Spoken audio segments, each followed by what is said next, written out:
Africa Content TV. Al-Qaribi Samani Siluni bi ahli Jilani ala Shama'il Dhailuni nanzur Muhammad Bayyuni bi abada Shaykh Salati habli ilahi fatayati muzinati mu'minati bil awliya'i rabbani ruha shamaili Afrika mahindugatil Amerika bishiyabi rasadi benfica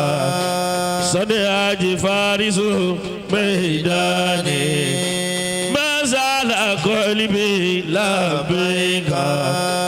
labbaika labbaika sadaika tazullu shawagili bihawaka sade aji farisu meidani ya haya salati hadimukum ya haya salati hadimukum mimma shirabikum mimma sahabikum nawiriti wahi faidatikum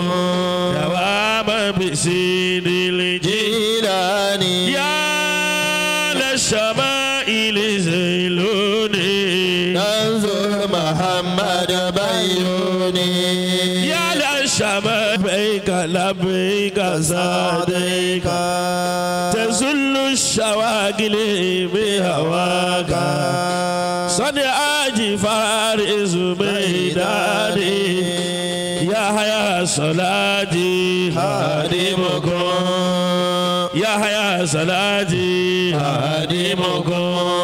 mimma shirabikum mimma sahabikum nawiriti wahi faidatikum dawama bisidil Jilani ya la shama'il zailuni nanzur Muhammad Bayyuni ya la shama'il zailuni